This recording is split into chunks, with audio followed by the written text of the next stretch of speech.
Hello, everyone. Thank you for joining us today. I'd like to give you a brief welcome before we get started. I'm Maya Elenevsky, the Events and Outreach Manager here at the Center for Contemplative Mind in Society with the Association for Contemplative Mind in Higher Education. The ACMHE is a multidisciplinary academic association with a membership of over 700 educators, staff, students, and researchers committed to the transformation of higher education through contemplative methods. The ACMHE is an initiative of the Center for Contemplative Mind in Society. I'd like to welcome you to our January 2020 Contemplative Education webinar, Mentoring as a Contemplative Practice in the Academy, with Dr. Maria Hamilton Abegunde. Now I'd like to give you a little background about our presenter. Dr. Maria Hamilton Abegunde writes poetry because it can and does change the world. For her, writing poetry is a spiritual path that can lead to political and social action. Abegunde is an ancestral priest in the Yoruba Orisha tradition, a memory keeper, healing facilitator, and Reiki master with a focus on the recovery and healing of memory from sentient bodies. Her research and creative work focus on intergenerational trauma and community healing through contemplative and arts-based practices. Excerpts from the Ariran's Last Life, a Middle Passage memory work, have been published in Let Spirit Speak, Best African American Fiction, and the Kenyon Review. Her essays have been featured in the Journal for Liberal Arts and Sciences, Obsidian, Literature and Arts in the African Diaspora, Nocturnes, and an upcoming volume on Black arts, aesthetics, and African spirituality. Commissioned poems are featured in Becoming and Keeper of My Mother's Dreams, collaborative community exhibitions. Excerpts from Learning to Eat the Dead, Juba, USA, a manuscript that contemplates history, violence, and healing in South Sudan and the U.S., were selected as COG Poetry finalist by Juan Felipe Herrera and has been featured in Tupelo Quarterly and the Massachusetts Review. She is a Cave Canem Ragdale Sakatar and NEH Institute Fellow. She is the founding director of the Graduate Mentoring Center and is a visiting faculty member in African American and African Diaspora Studies at Indiana University Bloomington. We are extremely excited to have her with us today.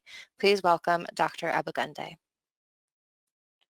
So good afternoon, everyone. I want to thank you for joining us this afternoon from wherever you are in the world. I'm going to begin by talking, and then as I move along, it's my intent to shut off the camera and just move through the presentation and then leave time for us to talk.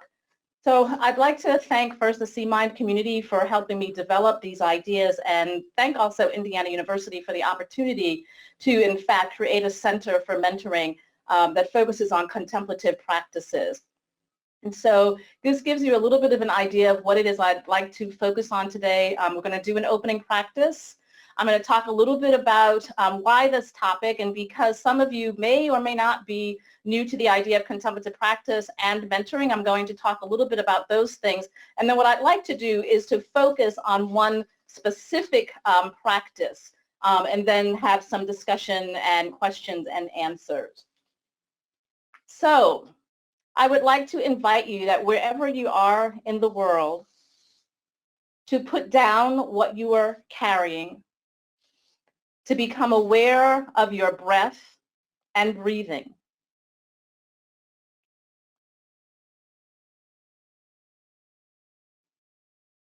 I want you to acknowledge that you are stopping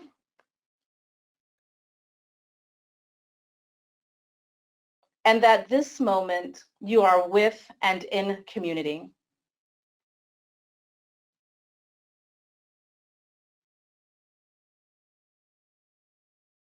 Imagine that we are breathing in unison.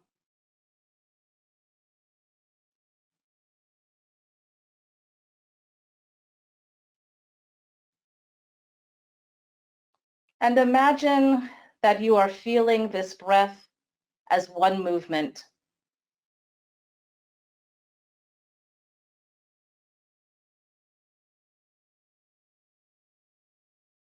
Imagine also that this one breath buoys us in moments when we cannot float ourselves.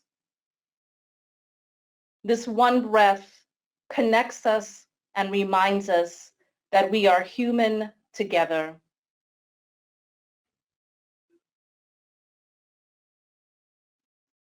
And inhale and exhale in that certainty.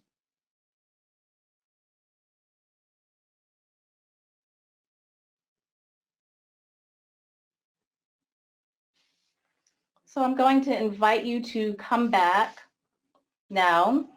I'm going to take the moment to click off the webcam. And so these pictures are of my mentoring community, people with whom I have relationships. I began the way I did with this particular exercise about breathing in community and showing these pictures because mentoring is about creating relationships with others across our multiple and various identities, ideas, and experiences. Contemplative practices teach us how to develop a relationship with ourselves so we can do so with other people without judgment.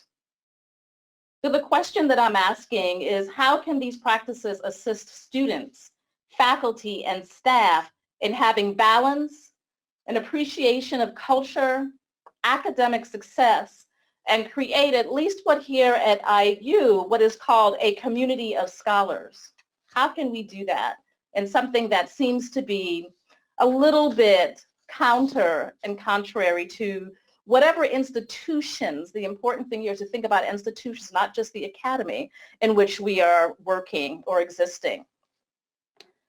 So contemplative practices, I want to suggest to you, can teach both a mentor and a mentee how to stop, breathe, listen without judgment, speak with intention, and honor what resonates for them.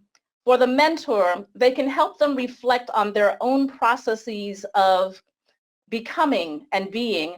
And for the mentee, they can help them learn the process of becoming and who they want to be. In addition, the practices help mentees develop the ability to listen to their head and heart for guidance before, during, and after seeking it from outside. For both, practices may help them understand when, how, and why they do the work they do.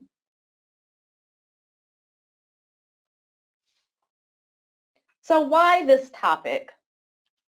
Why is it important to me? So when I was asked or invited to create and direct this center, I didn't know what I would do.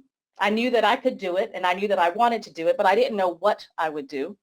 And I'm a person, I know, I learn by listening.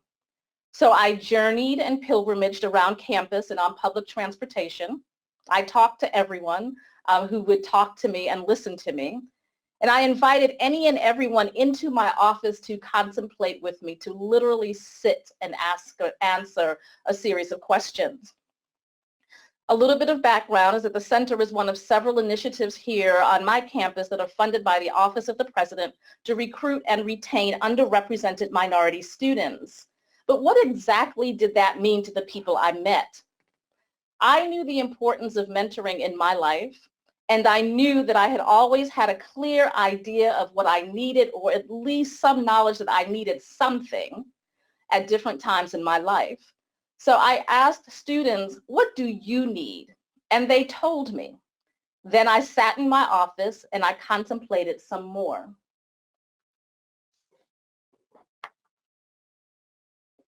These are the responses from different open houses when we ask everyone in attendance, what do you need? That question is also one that I ask when we give presentations or we do workshops. What do you need? And what you were looking at in these responses are the practices of reflection and community dialogue. These responses, in fact, help develop the Graduate Mentoring Center. So if you think about what do you need to have or maintain balance, there's a wide range of things on there, including calligraphy. And then what do you need to create community? We ask a question about culture. What do you need to understand and thrive in different cultures?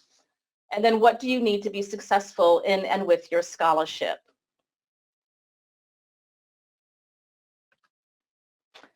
And so this is our vision board from 2017. What I also do is ask people at our open house and sometimes other places to draw, to imagine in a different way other than an evaluation what they would like a mentoring center to be. And so what we hear and we've seen mostly is that people want to be heard and they want to be seen as whole human beings. And this language, in fact, is part of our mission and our vision statement. And if you just take a quick look at that, this is actually on our brochure. There's everything from how to de-stress, coffee, community, fish. Some years we have yoga mats. One year we had a very revolutionary reading room. So after contemplating what students had shared with me, I thought about what it would mean to use contemplative practices to design a center for mentoring in an institution. And what exactly do contemplative practices do? Here are just a few things that came to mind. Contemplative practices, for example, they deepen critical thinking and can deepen our clarity. They help us develop balance and calm. They develop a deep awareness of self and others, help us to become aware of our reactions in different situations, and also help us to know the difference between reacting and acting. They encourage us to reflect on what is around us and where we are, and they ask us to be present to and for who is before us.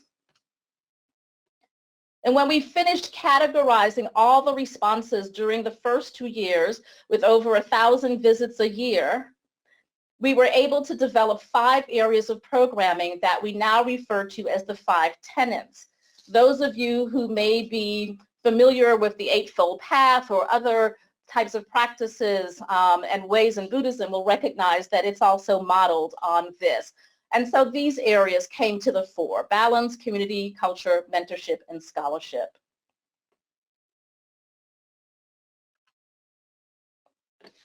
When searching for mentoring models that could incorporate or complement the 5 tenets and contemplative practices, I came upon Lois Zachary's 7 components of mentoring. Of particular interest to me were the concepts of reciprocity and mutuality. In addition, Zachary emphasized the necessity for mentors and mentees to reflect on their own experiences of mentoring and cultural interactions through a series of activities that would prove uncomfortable for many as we began to do this work. Old models of mentoring have emphasized a master-teacher student-learner model. However, newer models, including this one and the ones that we try to use, suggest that learning and mentoring, and many of us know this and we've experienced this or want this and desire this, that it's a two-way street. And so relying on contemplative practices and definitions of mentoring meant that we had to reconsider mentoring as more than just professional focus. This meant that students needed to have multiple mentors who could address them holistically and who could help them see themselves as whole. And so here are some roles that a mentor can have. I'm sure there are many, many more, but these are just a few here that you see. And one of the most important is the one that's last on the list, that mentors must earn, develop, and maintain trust with their mentees. Working in this way, it also meant acknowledging out loud that although mentoring was reciprocal, there was an inherent power dynamic. Our approach then was an opportunity for faculty and staff, in this case, to consider their power and privilege in the academy or lack of them. If you are in a different type of institution, it also means it's an opportunity for your senior leaders, more experienced leaders, to consider these same things. This was also an opportunity for the mentee to learn how to reflect on what they needed in a relationship, ask for it, and work towards getting it with support from a community who had their best interest at heart. And again, here are some aspects of being a mentee. There are many more that are appropriate or that you will find that have worked for you, but there are some things here. And again, the last one on here is learning to negotiate and redefine trust in relationships. This is a big, big area for us when we talk to students and we talk to faculty. Trust. How do you trust someone?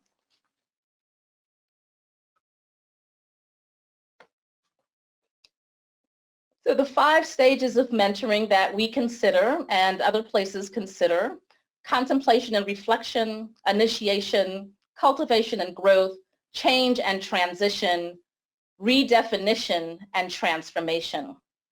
So if we think of mentoring in different stages, it becomes easier to see how contemplative practices, so how this way of beginning to think about where we are, who we are, how we are impacted by our environment, how we are thinking clearly, what attention we are giving to something, how contemplative practices can be woven into each aspect.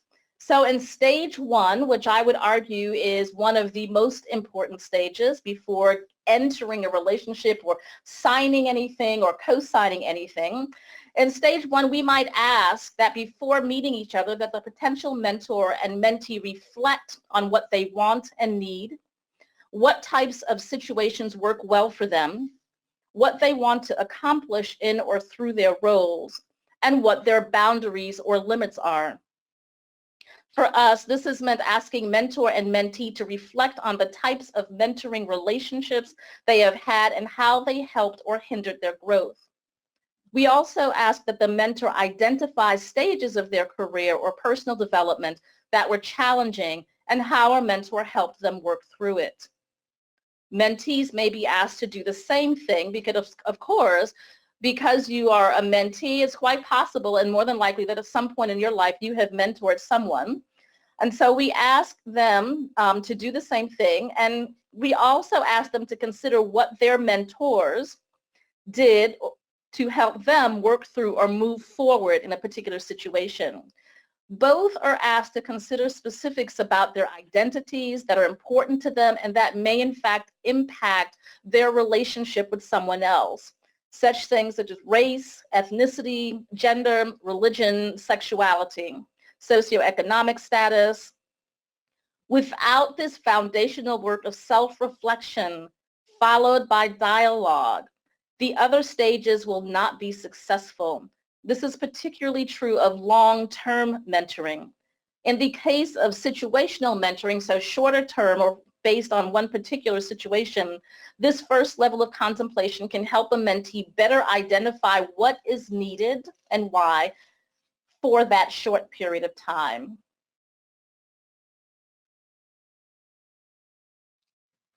In all stages of mentoring, however, the practice of bearing witness is important.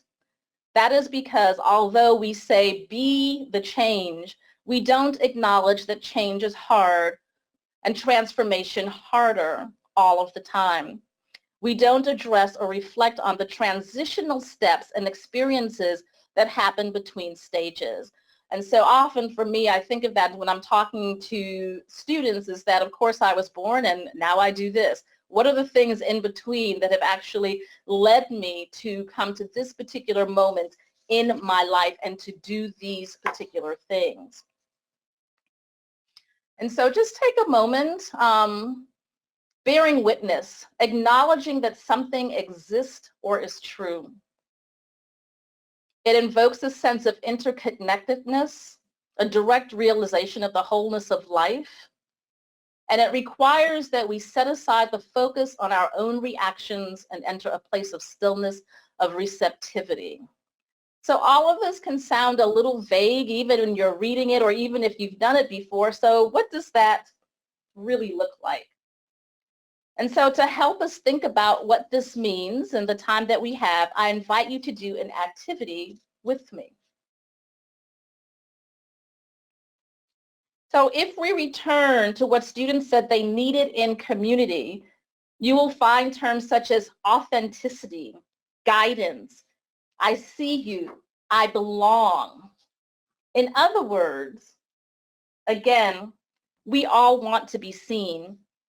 And bearing witness may be one of the hardest of the contemplative practices that you might encounter on a day-to-day basis. In fact, I would say that probably there are many of us who do that and we don't think about it in this terms in the wherever we are in the world. And it doesn't have to be in an institution. It may be in community. It could be just a stranger on the bus, right? But that we do this. Bearing witness requires us to have done the foundational work of getting to know ourselves and someone else, but primarily ourselves. And then it asks us to set aside what we know about ourselves to leave complete room for the other person. Not only must we see them, we must hear and listen. We must create and hold a space for them to be authentic as they explore new possibilities of identity, growth, and professional development. And we must see and believe what they have experienced. This is the time when you may need to ask yourself, am I the bearing witness mentor? And I want to just say something about the authentic. I advise a few student groups on campus, and this question of authenticity came up, and the question was specifically, when do you feel that you are being authentically heard and seen? And so this is, in fact, a desire and a need for all of us, but particularly in these situations where our power dynamics or our institutions, our disciplines, and our roles in all of those things may dictate how, in fact, we bear witness. So, meet Maria Eliza Hamilton. This is my 3 or 4-year-old self, the self who was always seen and reminds me to be free, authentic, unfettered, and untethered to conventional, traditional spaces. But some days, folks try to ignore her, try to fit her into a smaller bath basin, make her wear dresses, and demand that she stop looking at them that way. A hypothetical scenario that might necessitate someone to bear witness to and for her. I have just been rejected again for a key position in my department. When I mention this to leadership, I am told that I should be patient and that the new hire met specific needs. Yet for the past 3 years, I have contributed to research and teaching, taught additional classes, published several papers, and guided students in areas of increasing interest so much we have had a doubling of our enrollment. Which one of you would be my bearing witness mentor, and what would you do?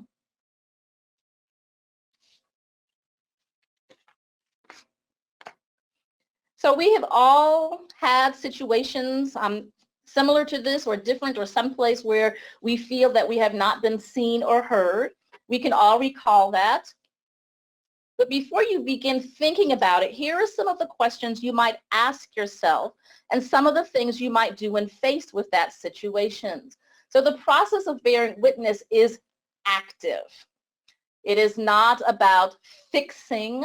I've heard this very recently in many places that I've been, the idea of fixing, oh, it'll go away, or let's do this. But bearing witness, here are some things that we can all ask ourselves when someone comes to us.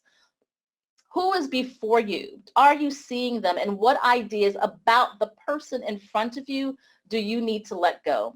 What is before you? So not only what are you seeing, but what is the situation being experienced and described? And again, what ideas about that do you need to let go? What do they need? So what is the person before you saying they need?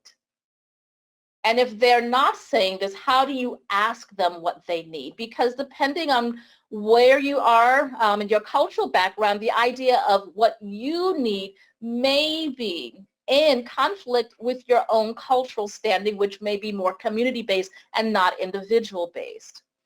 How can you serve them? In other words, how can you listen? How can you help them decide what they need and how to get it? what are your next steps individually and together? And so I want you to think about this last part, because this last part is really designed for you to activate your community for assistance, because everyone, again, needs more than one mentor, but it also takes a village.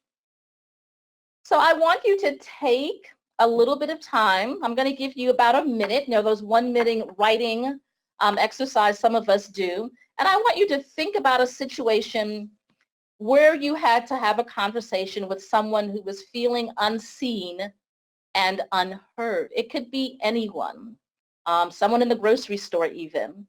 And I want you to take 1 minute to answer the first question. So I'm going to give you about a minute to think about it and then a minute to write. And I am going to time us. So I'm going to begin that now.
So stop wherever you are and reread what you wrote.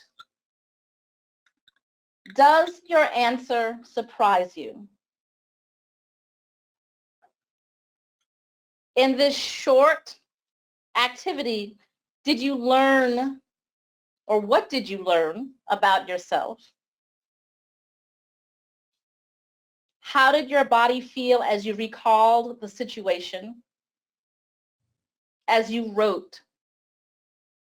And how might this impact a relationship you have with a mentor or a mentee?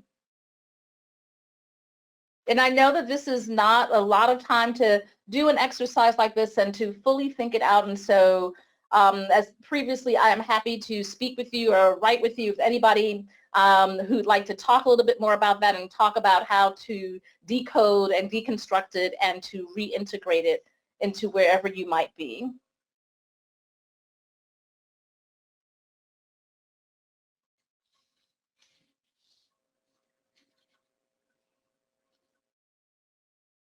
Again, just taking just another minute or half a minute to reread what you wrote.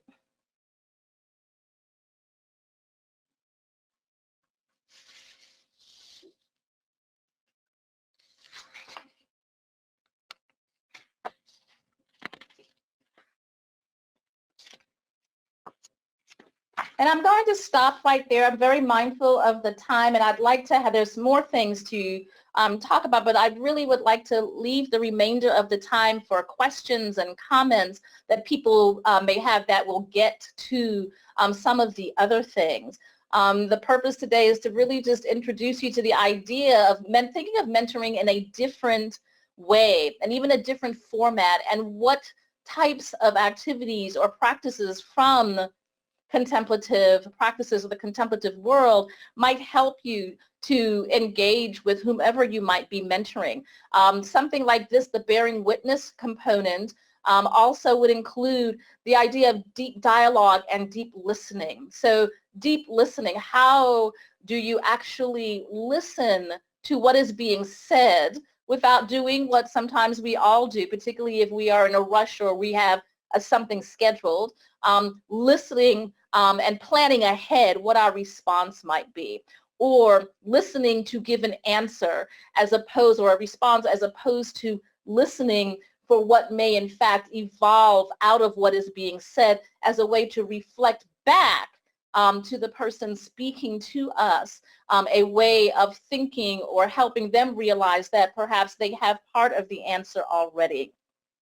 I'm also going to stop here because I like to leave things a little unfinished, because I like for us to practice being mindful that all things cannot be resolved in one meeting, and that it's sometimes good to build into our mentoring relationships the time and space to create a plan. It gives us an opportunity to contemplate what can be done without the demanding or expecting that whatever it is can or will be fixed, right? And so again, listening and being willing to do that listening and to say, I see you. And then, is there something else that I should be seeing? So this is how we do some work at the center, in asking people to stop for a moment.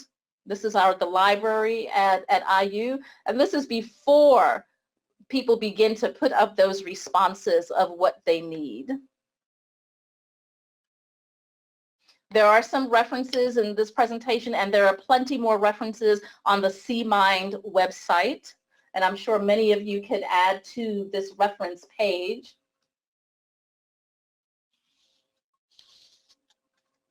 So let us stop here, and I am going to put the camera back on, and then if Maya has any questions from anyone, we will try to answer or comment, or if anyone has any comments they'd like to share. Thank you all so very much for being here this afternoon and taking the time to be with all of us. And I look forward to any comments or questions that you have to add to this conversation. Thank you so much, Abegunde. I also just wanted to let you know that the webcam has been on. Oh, okay. I didn't jump in because it seemed to be flowing so well, and so we can see you, which is wonderful. So thank you so much for giving so much time to question and answer. This is always a portion of the webinars that have to be cut short, so this is great. And questions started coming in throughout the webinar. So I'm going to start with that one, which was, oops, sorry, I just blocked it out there. So the first question that came in was about the power dynamic between the mentor and the mentee, and how this might have been explored or mitigated if it's been problematic in your experience. Thank you for that question. It has been explored, sometimes unintentionally and sometimes intentionally. And the power dynamic and the issue of the power dynamic often comes up, of course, when there is an issue, a problem regarding the power dynamic. And so one of the ways that we address that, depending on the situation, is to invite the parties involved if there is not an understanding of the power dynamic or an abuse of the power dynamic, to have a conversation with us individually and then sometimes together, to really think about the impact of like what was done, not only what was done, but what was perceived to have been done, right? So our role is not to make judgment or pass judgment, but to really understand clearly from both perspectives what has happened. And when we talk to people in the beginning in an introduction to the center, we let them know that the power dynamic is there. There's not a way to ignore it, that if you are a faculty member or a staff person or a senior exec, that your ability to dictate or determine or influence what happens to someone who is working with you in a mentee capacity is great, and it's a real one, and to consider that in all of the decisions that you make, but particularly when having to deal with multiple people.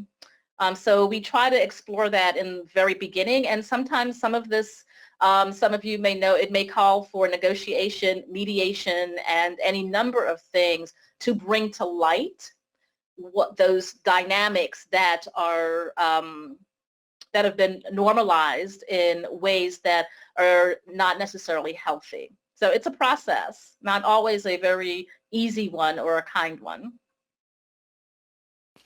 Thank you for that response. So the next question is about bearing witness, and if this is one of the practices that a mentor should be doing or that a mentee should be doing, or is it a little bit of both, perhaps? It is always a little of both because everyone wants to be seen. So I am a Black woman faculty member at an R1 institution, and if you read the research or see, or you have friends, or you are yourself in any position, fill in the blank is basically what I say, you know that there are a number of things that we carry, become responsible to, and have to deal with and explore. And so it's a little bit of both. In the case of a mentee coming to a mentor, which is often the situation, it is we ask that the mentor be responsible for bearing witness, for listening in a way that indicates that you care about what is happening and how the person before you is experiencing a particular situation. Not only if it's an individual situation, but it may be a larger group situation or community situation. For the mentee, particularly if the relationship seems to have developed a point of balance, we ask mentees to take into consideration what it is that faculty may do or do not, particularly if faculty are struggling with something. So again, not to have anyone make excuses, but what are our lives at the moment, right? What are our lives at this moment? And it also means that in doing that one or the other can say, I think at this moment, perhaps it's not the best thing for me to talk to you, or is there someone else you might recommend for me to talk? With whom I should speak about this situation, right? So for us, it's always about thinking where you are at any moment and what you are able to give. And if you're able to give that as fully as possible to the person sitting in front of you. And if you can determine that the answer is yes, or whenever it changes, then you can have or make a response or take action in a way that is going to serve both of you, so that no one feels pushed aside. Thank you for that. So there's actually two questions related to the 5 stages of mentoring. If it would be possible for you to pull that slide back up.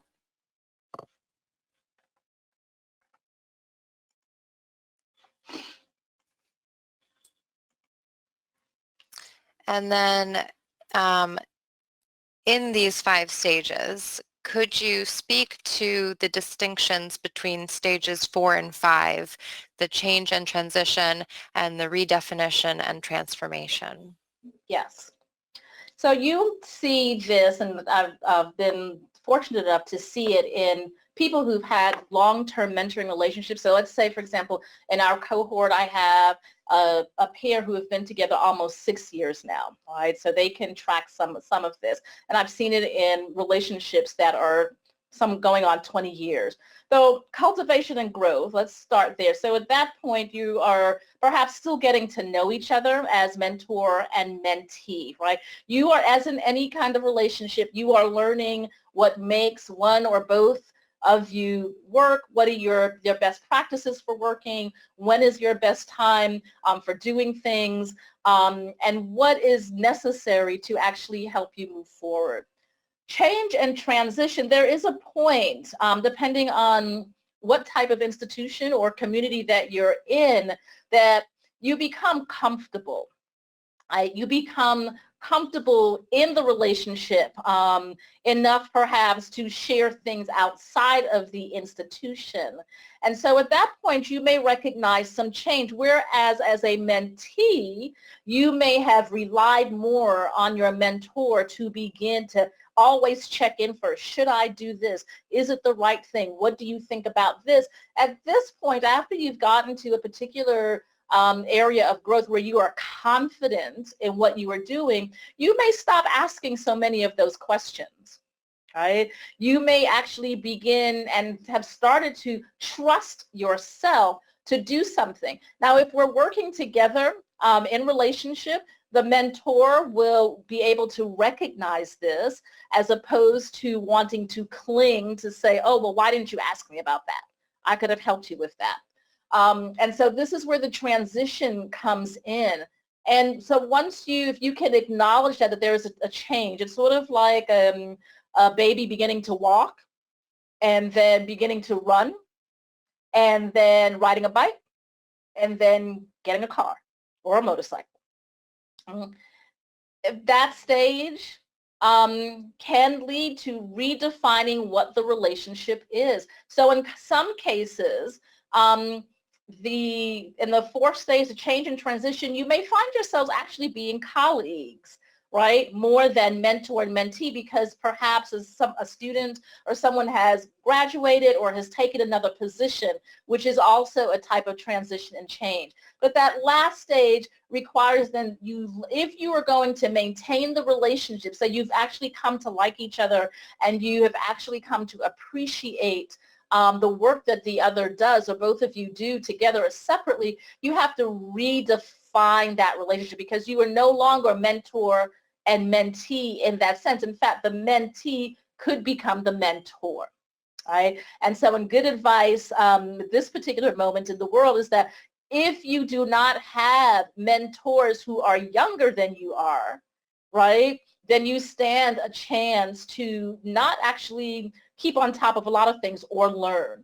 And that, if we can work towards that, redefining that I am no longer the person who is asking, but I've become the person now who may be sought after, the relationship has changed, it can transform, and I've seen it in 20-year relationships, transform into something really very powerful where you move from mentee, mentor, learner, teacher, student, in any of those capacities, to colleagues, to peers, to friends and community and family of sort. So I hope that that is helpful.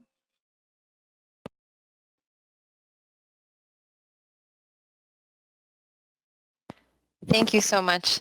I think that bringing up this slide sparked many more questions on these stages, and so I'll pick just one of them, which is, and you'll probably expand further, but discussing what happens when a mentee and or mentor gets stuck in a particular phase and sort of how you move through these phases. Mm-hmm.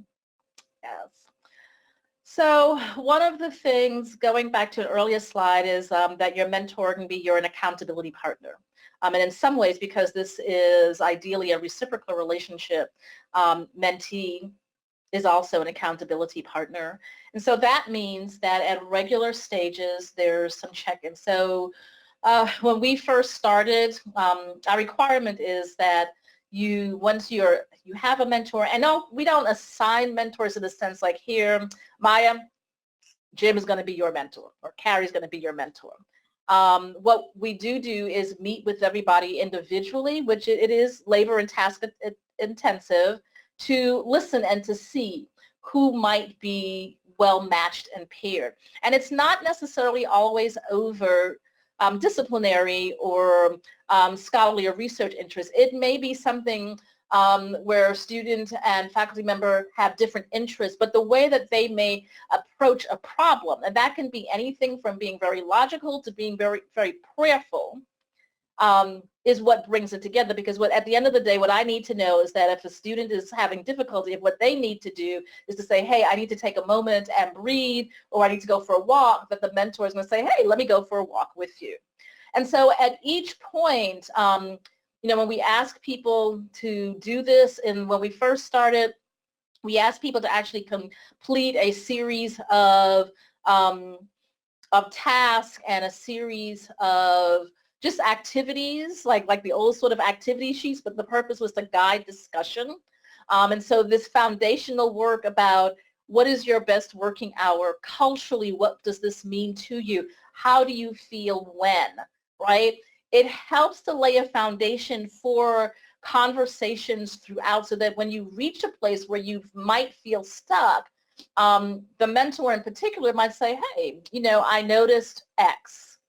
Is there something you'd like to talk about? We encourage people to meet at least once a month, I'm sorry. However, we do know that people meet more than once a month, sometimes several times during the week or several times during the month. It doesn't always happen depending on the schedule, but that contemplation and reflection component is woven into every segment. So yes, we can get stuck, but the ability to not only reflect on why stuck, or if you have done the accountability work to say, by this time I'd like to have this, and this is the way I want to go, and then you come mid-month in one of your months and you're like, I haven't gotten anything done, or I'm struggling. This is when you begin to have another type of conversation of what is happening and what is it that you need and how can we help you. So important thing, again, is to be able to dialogue, and that dialogue may take place in person, online, over the phone. People have become very creative in how they meet because, of course, our lives sometimes feel like they're living us, but our lives have many components to them, and so we want to make sure that we're able to access information and be able to share that information with each other in as multiple forms as possible. So that, let me know if that answered the question. I think that covered a few of the questions around these different stages of the relationship. So thank you so much. I want to say something else. I keep in mind Ursula Le Guin. I don't know how many people read science fiction or knew Ursula Le Guin. I had opportunity to meet her once many, many years ago. One of the things that I remember that somebody wrote down like on a postcard is that she said, like, people change and they forget to tell each other.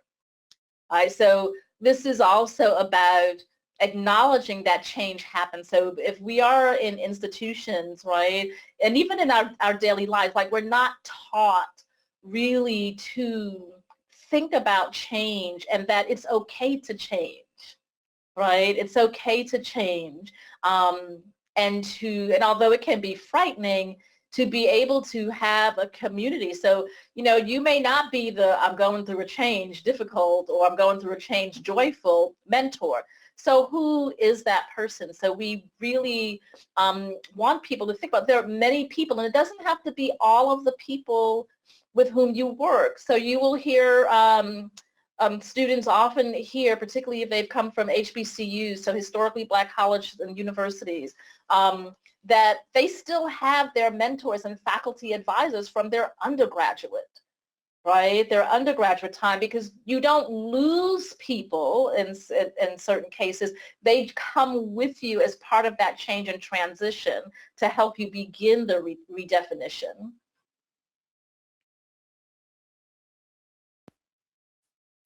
Nice, thank you. I think that we'll take one more question, though there are many, many questions. So I'm going to download these and share them with you post live broadcast. But the question that I thought might be interesting for folks to hear about is how, and I guess if you explicitly talk about what you're doing with your mentees as contemplative or as as a practice, and how open to this are they, or how do you describe contemplative and contemplation with your mentees?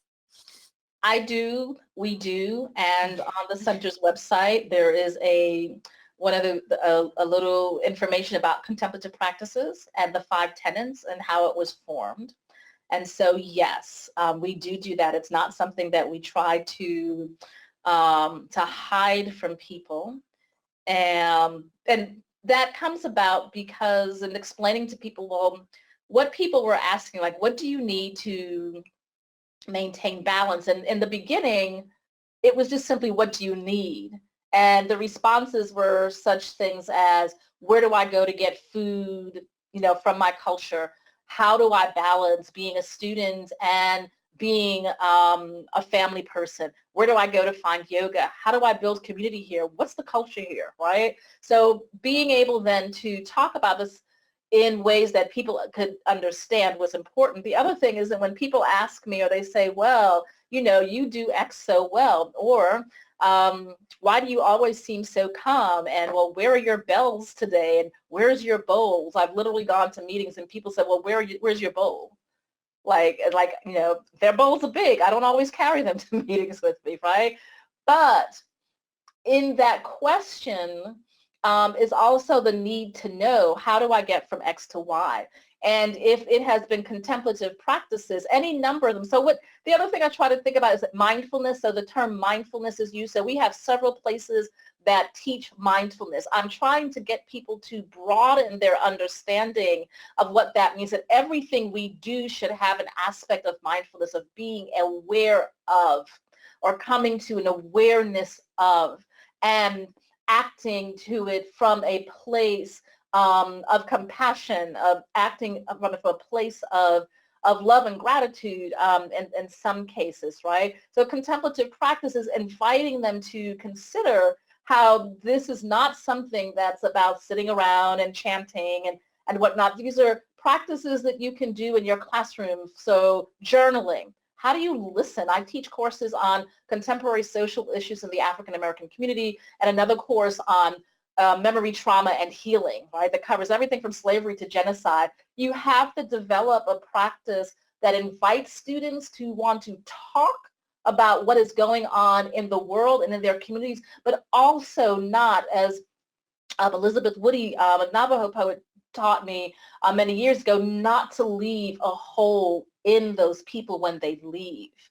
So if these are the things that have helped me and have helped others, and people see it working, I feel an obligation and a responsibility to name it as it is. So here is where power and privilege come into position, right? I am able to do that because I was given this opportunity to create the center without guidelines, just said, these are the 2 things we'd like you to do, right? So I acknowledge that I'm in a position to do that, which means I'm also in a position to help other people understand it. You will see on one of the slides, when the question is, what do you want from community? One of the comments was, make Abegunde a national treasure because she's literally saving lives. I'm only able to do that because the people who are interested in this type of work have supported me. They are able to work with their mentees, whether they're graduate students mentoring undergraduates or faculty mentoring graduate students. They have been able to work with their mentees to say, this is what has helped me. And here is the evidence. I am the evidence of it. I want to honor it, even if it means that honoring and naming of it is a little bit in conflict with how we understand our classrooms and our campus space, so that we we don't bring in still the ethnographic, and certainly not the auto-ethnographic into spaces, but this is changing, right? Because one of the things I'm also conscious of in working with people across in many areas is that we do not want to people to be in positions where they are sick or stressed. And as I tell my students, I don't like to be stressed. If I'm stressed, you're stressed. We don't want that. Nobody will be happy. And so I'm also challenging people to consider how we function as a community of scholars or as a community of, again, fill in the blank, and that if we keep using the same language and if we keep denying the things that are really helping us and have not only practical use, but strong evidence for their use, like the ability to sit still and to think, or to try not to think, is a fabulous thing.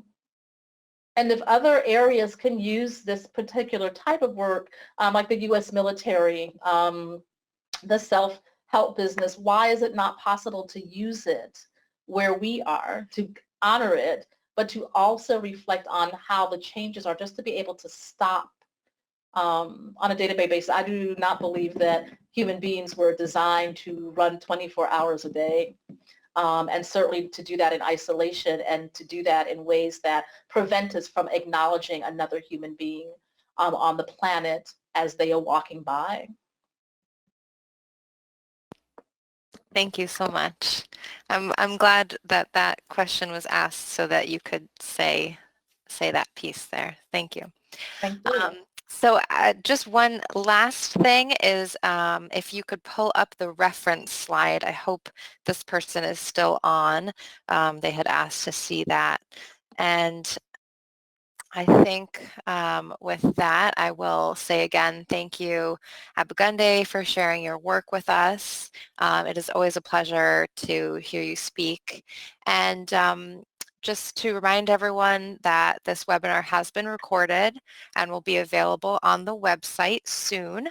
Our webinars are made possible by your support, so we invite you to make a donation and check out our extensive webinar archive at www.contemplativemind.org.